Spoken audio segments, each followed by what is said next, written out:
In this chapter, we'll explore the basic camera settings like shutter speed, aperture, and white balance, and some of the time-lapse features specific to this camera. This is a Panasonic Lumix GH5. Firstly, let's discuss about white balance. So what you have to make sure before shooting any time lapse is that you should avoid shooting in auto white balance. So this can mess up your entire time lapse because auto white balance mode can change the white balance values based on the situation, and in many cases throughout the time lapses you might have different white balance values. So your time lapse will have different color temperature and it can mess up the whole thing. So what we would suggest is to keep based on your situation, you can either choose a preset mode from this that suits your situation, or you can set a particular color temperature. Right now this camera is set to 5600, that is the white balance for a daylight. So make sure that you set your white balance to a particular number or particular Kelvin scale, or use a preset mode. Never use an auto white balance mode for time lapse. If you're shooting the time lapse in RAW, it does not matter because you will be able to correct the color temperature later in post, but still it is ideal, at least for preview purpose, that you choose a right color temperature. So the next component of setting that we want to talk about is about shutter speed. So it is always recommended that you keep your shutter speed below 60 or 1/60th of a second. So 1/60th of a second can simulate the same shutter angle of a film camera, so it can give you the same amount of motion blur which is simulated by a film camera. So anything below that can give you a good motion blur, but a very high frame rate can give you jitters for your time lapse, and time lapse can be very choppy. There are cases that you might have to use a higher shutter speed, or you might have to use an NT filter. If there is no option to have an NT filter, you could increase your shutter speed. That won't make a major difference, but try in most possible situations to keep your shutter speed below 60th of a second. Most time-lapse photographers use ND filters. They use these ND filters to get the shutter speed even in a broad daylight below 50th of a second, or basically to cut the amount of light that reaches to your camera sensors. So it is ideal in many situations to cut down the amount of light that reaches to a sensor. There are ND filters available from 0.3 to 10 stops, which could cut down certain amount of lights that reaches to your sensor. So this would allow you to shoot in a lower shutter speeds even in broad daylight. So it is always recommended to use a ND filter in case if you're shooting in a bright sunny situations. But in this course we try to avoid using an ND filter because it's a basic course, and we wanted to show you what you can do with a camera and a tripod, and try not to use quite a lot of equipments to complicate. Next two things that we wanted to talk about is aperture and ISO.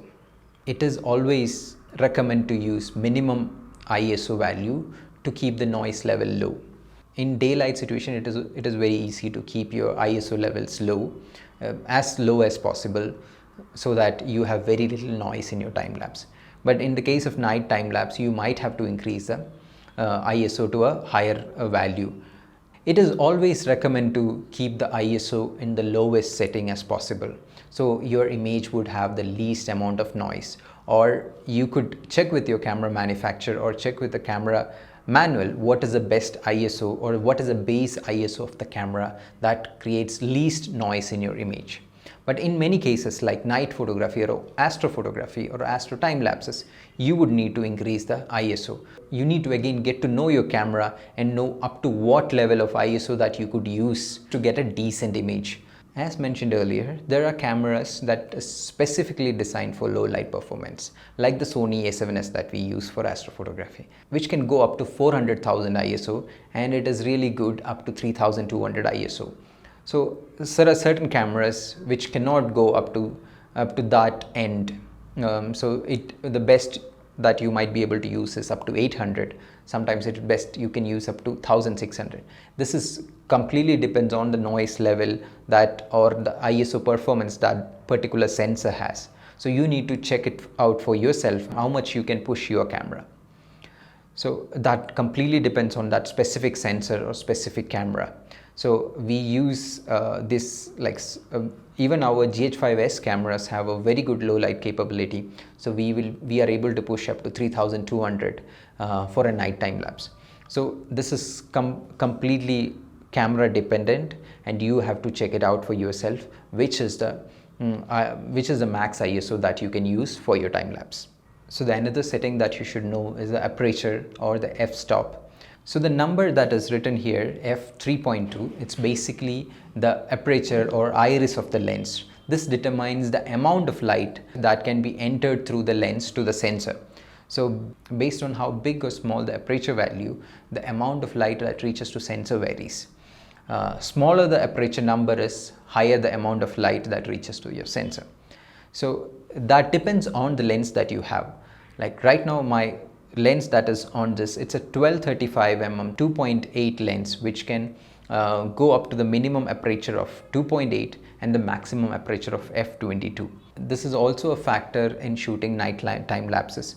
For night time lapses, you wanted maximum amount of light to reach your sensor, and using a lens which has the highest or biggest opening or lowest f-stop is the best choice. F number or aperture value is basically the size of the opening of your lens.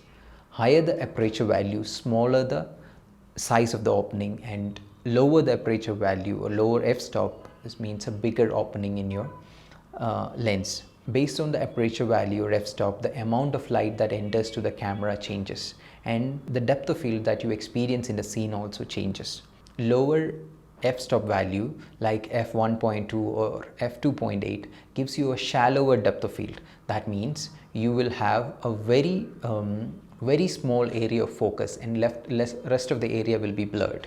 And higher the f value is, you will have a large depth of field, and most of your scene will be in focus.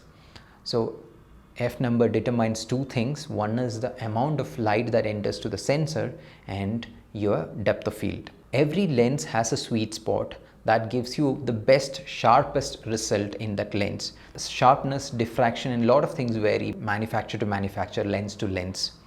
Value from f8 to f10 is mostly the sweet spot for the lenses. So if you're shooting in this range, you would get the sharpest image from that lens. And there are other factors to consider when you're choosing your aperture. One is the amount of sensor depth and diffraction. If you're shooting on a very high aperture value like f22, there are good chances that you will experience this diffraction and degradation of quality of your images. You might even start to see sensor dust in your images. So when the aperture value is high, it amplifies the smaller dust particles on your sensor as well as on your lens on the image. So it is these all factors you need to consider while choosing your aperture value.